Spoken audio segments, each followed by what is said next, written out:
Sejarah Prabu Siliwangi.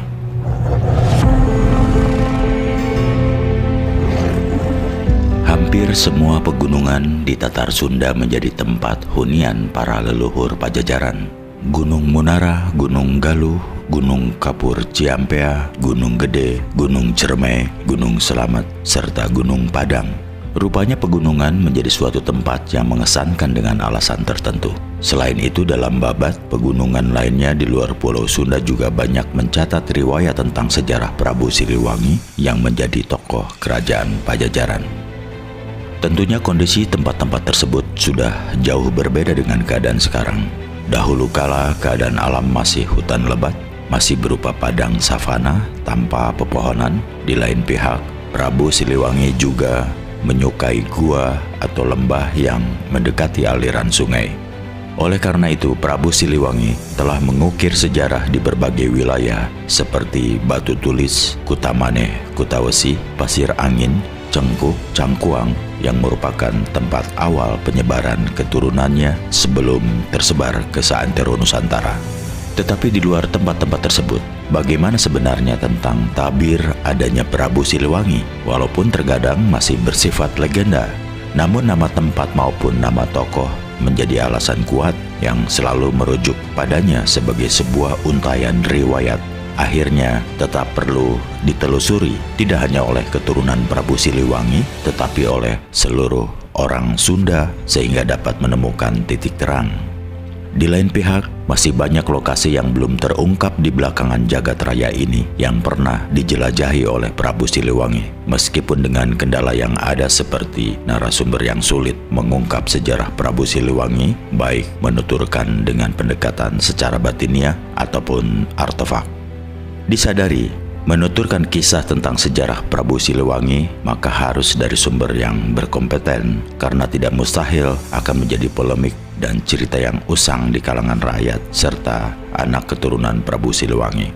Bahkan mungkin tidak direstui oleh objeknya. Dalam pengungkapannya pun harus orang yang tepat dan memiliki warisan sejarah serta mempunyai kemampuan membaca dan menulis huruf lingga, sangkala, kawi, sangsekerta maupun bahasa Karuhun.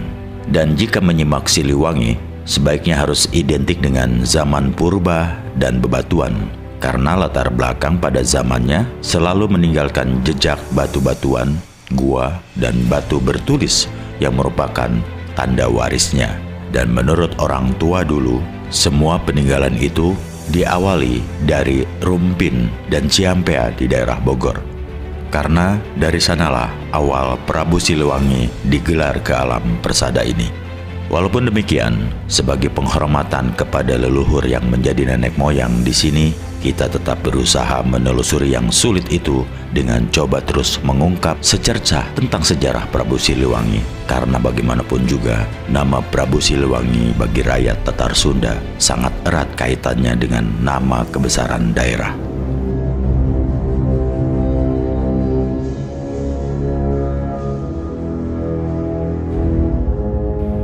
Berkaitan dengan keberadaan nama kerajaan Pajajaran, nama Siliwangi banyak dihubungkan dengan nama kerajaan Tarumanegara maupun dengan nama Sunda atau nama kerajaan Pajajaran. Hanya di sini kita akan singgung nama kerajaan Pajajaran saja, karena nama kerajaan Pajajaran mungkin yang paling tepat dan sangat berarti. Namun, bukan nama lainnya diabaikan. Sebagai contoh, nama Tarumanegara yang asal-usulnya disebut demikian karena di kawasannya banyak pohon tarum dan sebuah nagara sebagai tanda dari akses Sunda. Na, ga, ra, a. Namun kerajaan Pajajaran sendiri adalah hasil upaya sang pemimpin. Menurut orang tua, nama kerajaan Pajajaran adalah nama lain dari kata jajaran atau berjajar. Jajaran tempat atau jejeran anak cucu dan keturunannya. Sedang nama Siliwangi adalah nama gelar untuk setiap anak cucu keturunan dari kerajaan Pajajaran.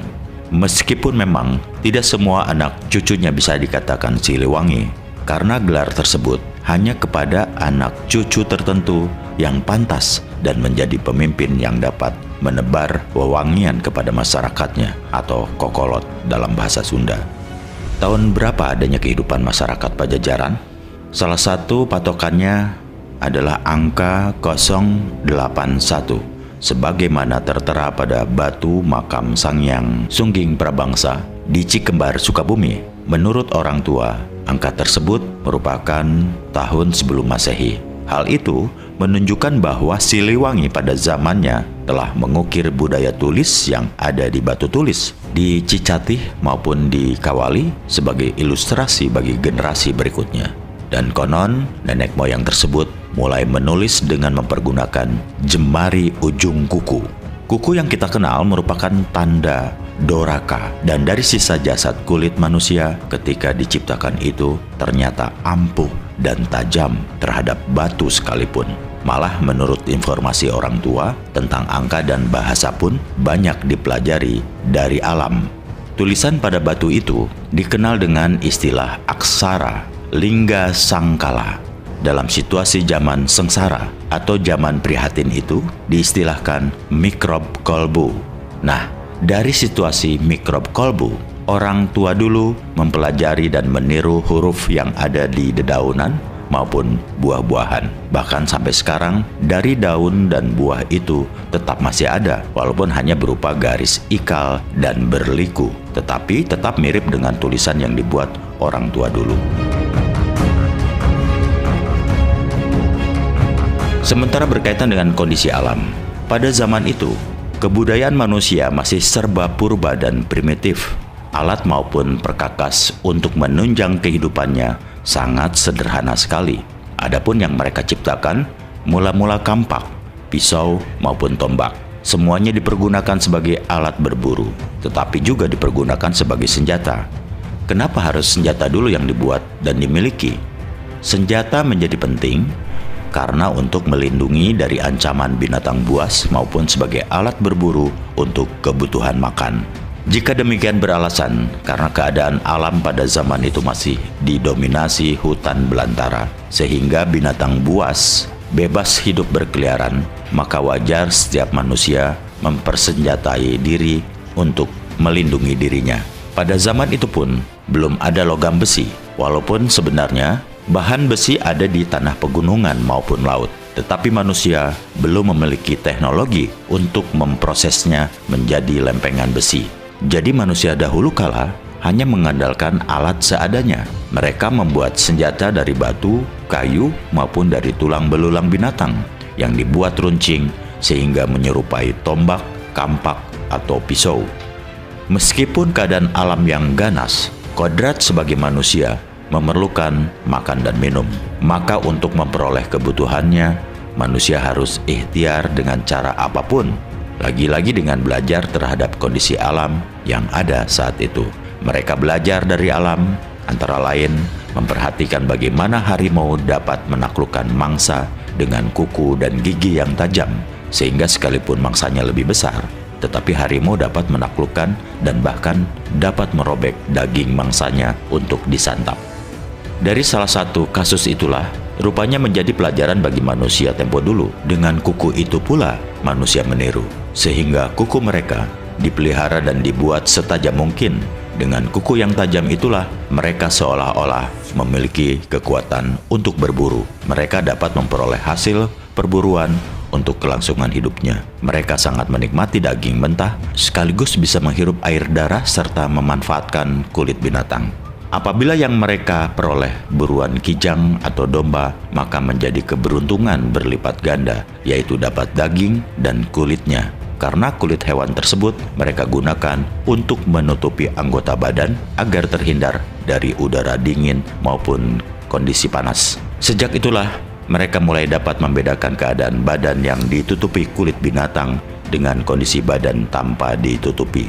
Sehingga dari pengalaman itulah mereka mulai mencari alternatif selain kulit binatang, yaitu pelepah pohon pisang atau upih dalam bahasa Sundanya. Ternyata upih menjadi keperluan dan pilihan mereka untuk menutupi auratnya. Dengan upih itulah mereka nampak tidak telanjang sama sekali, malah terlihat seperti berbusana ala kadarnya. Budaya menutupi aurat sejak itu mulai berkembang, walaupun sangat sederhana. Coba bayangkan bagaimana sosok orang tua dulu dengan badan tinggi besar, kuku panjang dan tajam, serta rambut panjang gimbal dan tidak terurus, lantas tanpa penutup badan pula.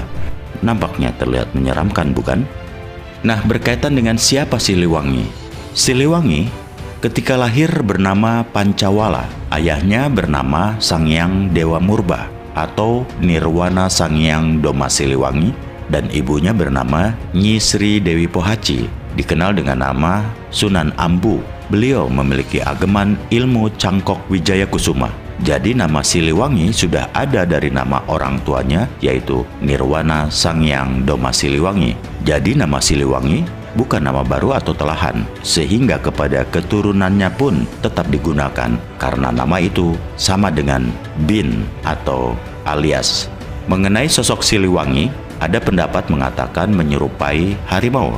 Hal itu tidak tepat jika Siliwangi yang dilambangkan ibarat harimau, karena harimau malah menjadi hewan mainan dan kesayangannya, dan harimau itu sendiri dapat dikepit sebelah tangannya. Jadi dapat dibayangkan sebesar apa orang tua dulu kala. Karena antara Siliwangi dengan harimau seperti sekarang layaknya orang dewasa mengangkat seekor kucing. Jadi sebenarnya jika Siliwangi dikatakan harimau hanyalah mitologi. Mungkin juga mengandung arti bahwa harimau adalah raja hutan yang ditakuti dan disegani oleh binatang hutan lainnya. Memang tidak dapat dipungkiri bahwa kehidupan Siliwangi ibarat angin, bagai kilat dan penuh petualangan. Walaupun demikian, tidak mustahil Allah Subhanahu wa Ta'ala menciptakan Siliwangi tanpa perencanaan. Pasti di balik itu ada kehendak Allah menciptakan umatnya. Pada zaman itu, makanan umumnya bersumber dari bahan mentah, mungkin termasuk daging, menyebabkan keringat berbau tidak sedap. Namun bagi Pancawala tidaklah demikian. Beliau tetap harum dan wangi karena selalu menikmati daging maupun lauk pauk terlebih dahulu dibakar atau dijemur matahari. Sedangkan yang menjadi sumber api dari batu megalit maupun sumber panas lahar gunung. Oleh karena itulah ketika Siliwangi berada di Rumpin Bogor, selalu memanfaatkan panas belerang Gunung Kapur Ciseeng. Ketika menetap di Halimun, mempergunakan sumber aliran Cipanas Cisolok. Sewaktu di Gunung Padang, senantiasa menggunakan sumber belerang yang ada di Rancasuni Lembah Gunung Patuha. Selain itu pula, Ciater, Kawah Tangkuban Perahu, Gunung Pancar, maupun Kawah Kamojang merupakan petilasannya juga. Bahkan Gunung Pancar dijadikan tempat panembongan Tatar Sunda. Banyak tempat dan sumber panas gunung lainnya dijadikan tempat mengolah daging dan ikan untuk hidangan makanannya. Oleh karena itu, beliau tidak menyantap daging maupun ikan mentah yang menyebabkan badan bau tak sedap. Dari perbedaan itulah, tubuh Pancawala tetap harum dan wangi. Di kalangan manusia purba, ia sudah dikenal dengan sebutan Siliwangi.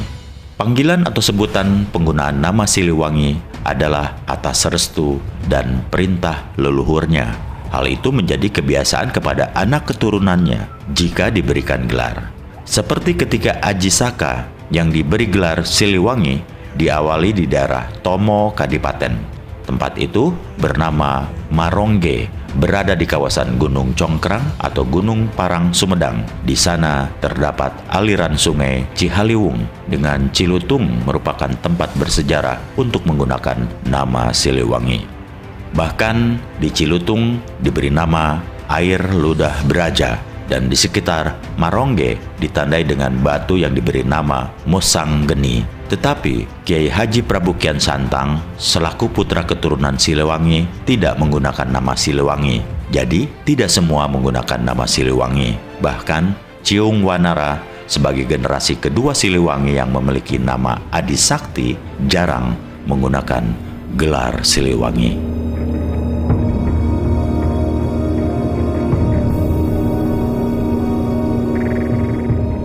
Berkaitan dengan senjata, Siliwangi memiliki ageman ilmu Cangkok Wijaya Kusuma. Senjatanya berupa senjata alam yang tidak berwujud sehingga tidak nampak oleh kasat mata. Namun banyak orang meyakini bahwa kujang adalah senjata milik Siliwangi. Mungkin seperti kujang, tetapi bukan dari bahan logam karena zaman itu belum ada namanya besi atau logam lainnya. Memang Bahan besi sejak dahulu kala banyak terdapat di tanah pegunungan maupun laut. Namun, proses pengolahan menjadi besi belum ada teknologinya. Senjata kujang Siliwangi itu sejatinya berupa nur cahaya sehingga tidak terlihat oleh kasat mata. Rupanya semacam mustika alam dan besi kuning, dan ada keyakinan bersemayam di Pulau Baas, pulau sekitar daerah Cilacap. Senjata lainnya milik Siliwangi yaitu diberi nama Gendeng Kalipitu. Pusaka itu sewaktu-waktu menjelma berwujud layaknya manusia serta seringkali menampakkan diri di setiap gunung yang bernama Gunung Padang.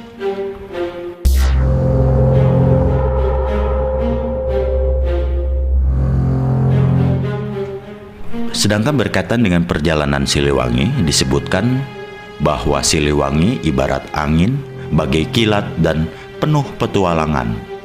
Beliau senantiasa berpetualang dari satu tempat ke daerah lainnya dan selalu meninggalkan jejak batu bertulis atau batu berbentuk lingga atau berbentuk yoni dan juga gua. Peninggalan-peninggalan itu selalu berdekatan dengan sungai dan pegunungan, karena dari alam itulah selalu diharapkan dapat mendukung ekosistemnya. Karena selain daging hasil buruan, ikan juga kesukaannya. Alasan itulah kehidupan mereka senantiasa dekat dan selalu menyatu dengan alam. Selain itu pula, gua dan gunung menjadi tempat pilihannya, karena gua ideal untuk dijadikan tempat tinggal dengan alasan aman dari gangguan binatang buas.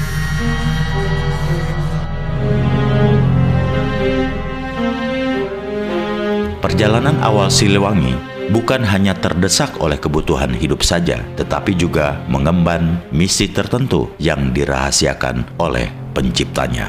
Sementara berhubungan dengan tempat, Kerajaan Pajajaran di Bogor tidak memiliki tempat yang permanen sebagai pusat kegiatan maupun untuk bernaung sebagai tempat bercengkrama layaknya masyarakat sekarang.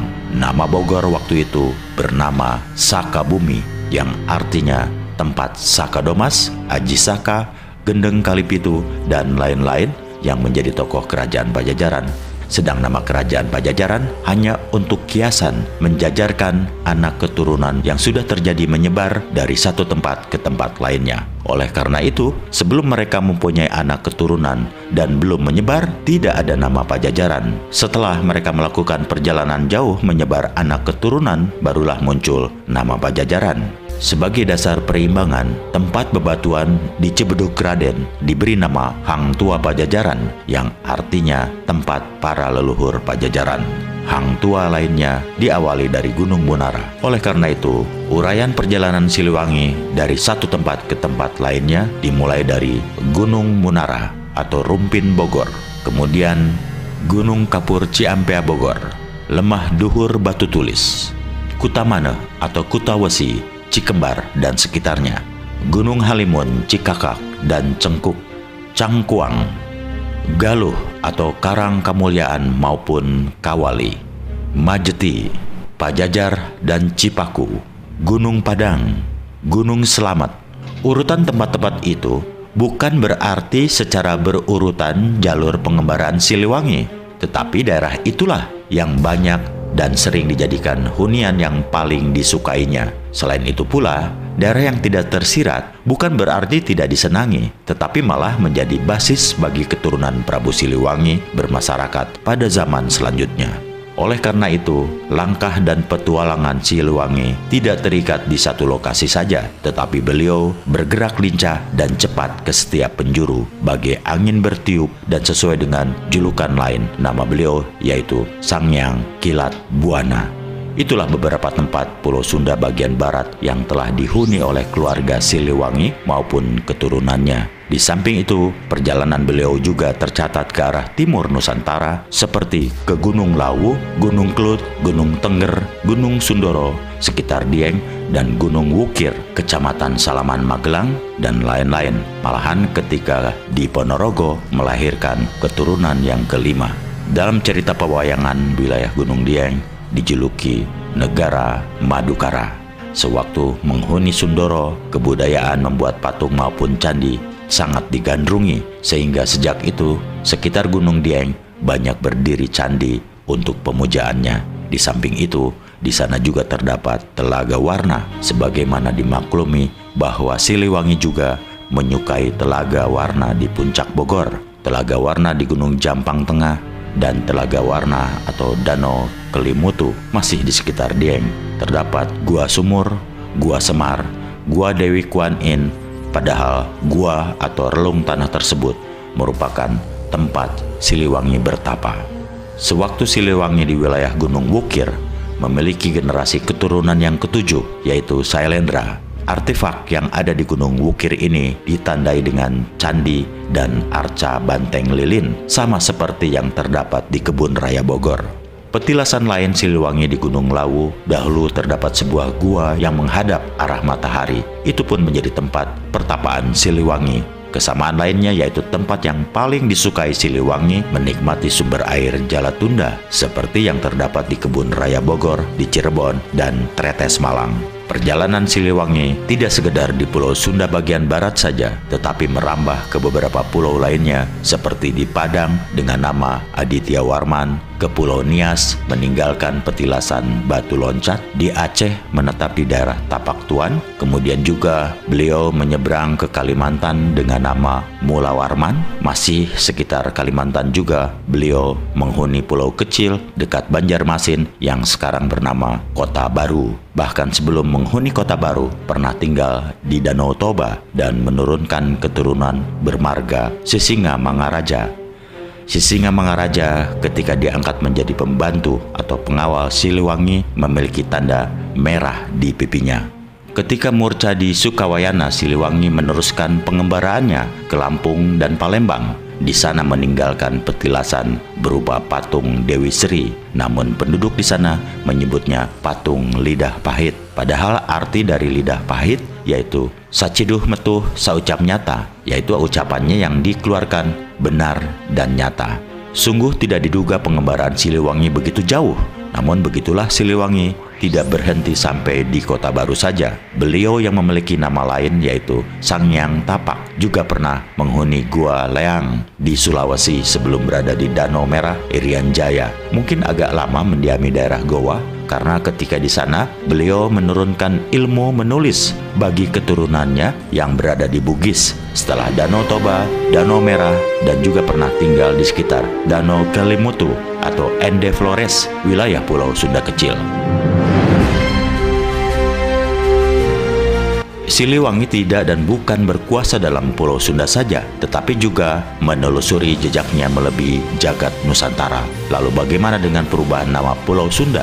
Entahlah, Indonesia merupakan daratan yang terhampar luas, sedangkan pada masa itu yang disebut Pulau Jawa adalah yang sekarang Pulau Bali. Dan di sanalah menetap Sangyang Dewa, salah seorang putra pertama keturunan Siliwangi generasi yang ke-8. Sedangkan adiknya yang perempuan yaitu Sangyang Rinjani menetap di pegunungan yang kemudian diberi nama Gunung Rinjani. Gunung yang memiliki ketinggian antara 300 hingga 3.700 meter dari permukaan laut ini terletak di Lombok, Nusa Tenggara Barat. Sedangkan kakak perempuan yang paling tua dari Sangyang Dewa pergi ke Danau Kelimutu atau Danau Pusaka Alam. Dinamakan Pusaka Alam karena danau tersebut memiliki air berwarna lambang negara. Namun sebelum Sangyang Dewa ke Bali, beliau sempat membuat Candi Jabung di kawasan Panarukan. Malahan sampai ujung Pulau Sunda besar itu, tepatnya di Alas Purwo, Kabupaten Banyuwangi, terdapat gua dan makam panjang. Itulah suatu tanda peninggalan Siliwangi. Perkembangan selanjutnya dalam sejarah Prabu Siliwangi, di mana Pulau Sunda Besar dan Sunda Kecil pada zaman pemerintahan Belanda dibagi-bagi menjadi beberapa daerah provinsi dengan strategi pembentukan pemerintahan agar dapat memudahkan pengendaliannya. Namun perubahan dari Pulau Sunda menjadi Pulau Jawa, entah gagasan siapa dan kapan. Oleh karena itu, kejadian perang bukan perang antar daerah atau perang antar suku atau antar agama Hindu dengan Buddha, tetapi pertikaian antara keturunan Siliwangi dan terjadi di Pulau Sunda Besar. Kejadian pertikaian tersebut hanya memperebutkan pewarisan Candi Borobudur di antara keturunan Siliwangi, antara Haryang Banga dengan Ciung Wanara. Warna biru dan merah inilah yang bertikai menentukan penguasaan Borobudur. Harian Banga yang berkuasa di daerah timur dengan warna hijau, Ciung Wanara berkuasa di daerah barat dengan warna merah. Penentuan warna itu terjadi di Gunung Tengger. Ketika itu Harian Banga berkuasa daerah timur memiliki patih yang bernama Gajah Mada. Gajah Mada adalah patih yang setia dan salah satu pengawal yang berilmu sakti mandraguna. Gajah Mada ketika di Pajajaran, beliau adalah pengawal ketiga.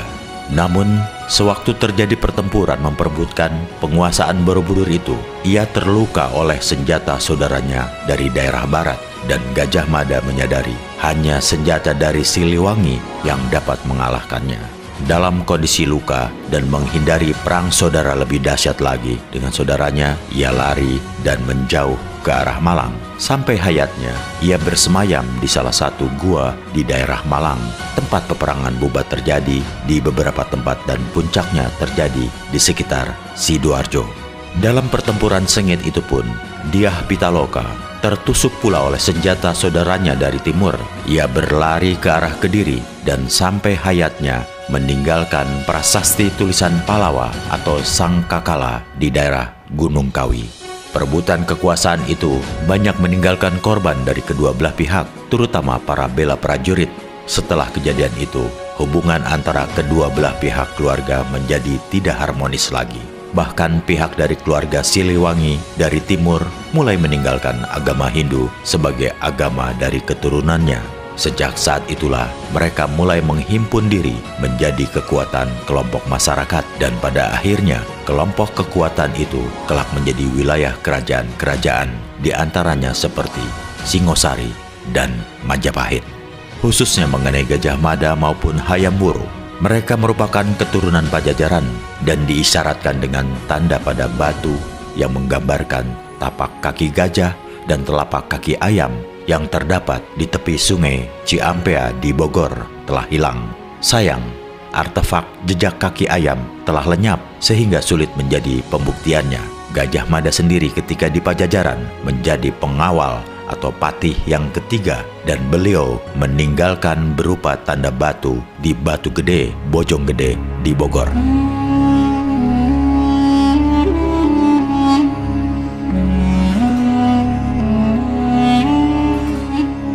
Sementara berkaitan Siliwangi pada zaman Islam, Siliwangi sendiri dikatakan Selam Tunggal karena sejak lahir telah kulub sehingga nampak seperti telah disunat. Pada zaman Islam, beliau telah melakukan sunatan terhadap keluarganya. Hanya sayang, praktek hitanan yang dilakukan oleh Siliwangi dengan menggunakan kuku dan batok.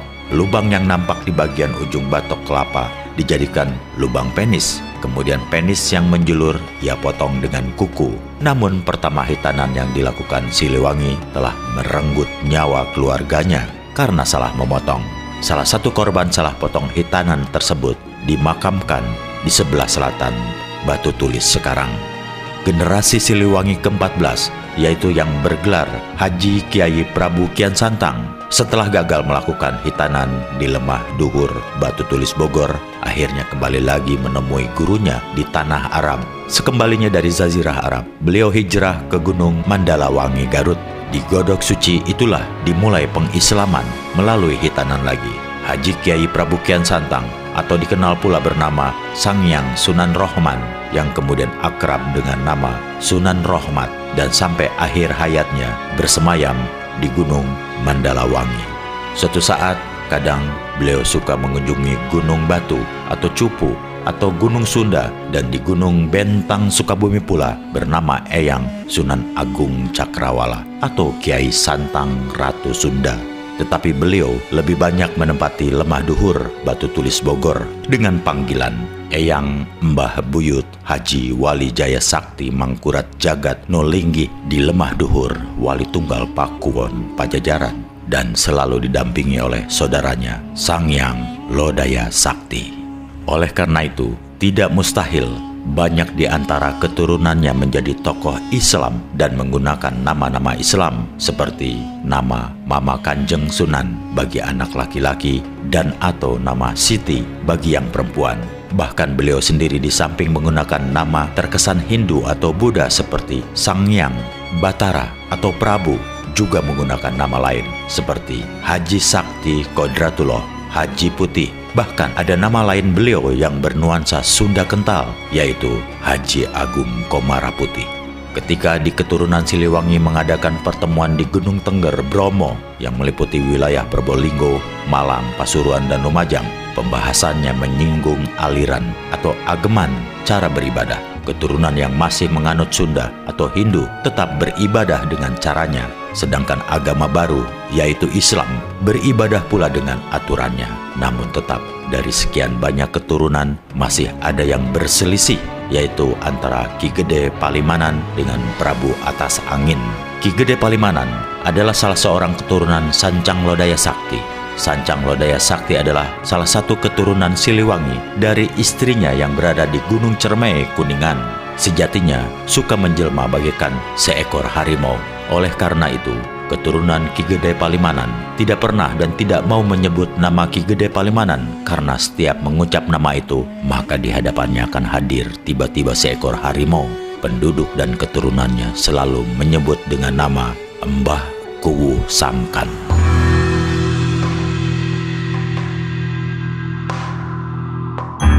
Ki Gede Palimanan tidak menyukai Prabu Atas Angin karena tetap tidak mau beralih keyakinan beragama. Beberapa kali Prabu Atas Angin ia bunuh, namun setiap anggota badan Prabu Atas Angin menyentuh tanah, maka ia hidup kembali dan badannya utuh lagi. Begitulah seterusnya. Tetapi setelah dibunuh, badan Prabu Atas Angin digantung tidak menyentuh tanah, barulah benar-benar meninggal. Sejatinya Prabu Atas Angin memiliki ilmu Batara Bumi. Prabu Atas Angin memiliki garwa ibu ratu bungsu dari keturunan Ki Buyut Sawala. Dari perkawinan itulah lahir Syekh Siti Jenar. Di lain pihak, yaitu Ki Gede Palimanan, mulai menyebarkan ajaran Islam di Gunung Murti Jati atau lebih dikenal dengan nama Gunung Jati karena di sana banyak terdapat pohon jati Cirebon. Syekh Siti Jenar memiliki ilmu jiwa raganya dipenuhi pangaweruh tanpa guru. Namun perselisihan paham dengan ajaran Islam dengan Dewan Wali Songo menjadikan Syekh Siti Jenar yang tengah berkiprah di daerah Tuban, Demak, Bintoro dianggap penganut Islam sesat. Untuk menghindari perseteruan dengan para Wali Songo, akhirnya Syekh Siti Jenar lebih banyak berkalwat di Cirebon Girang. Syekh Siti Jenar diyakini akhirnya melepas sukmanya di daerah Gunung Awisan Kanoman atau Plangon Cirebon. Syekh Siti Jenar atau nama lain yaitu Syekh Lemah Abang, ajarannya lebih menitik beratkan terhadap tasawuf dan mengandung nilai metafisika. Dipandang Dewan Wali Songo menyimpang dari ajaran Islam. Pada akhirnya, keturunan Pajajaran ini murca.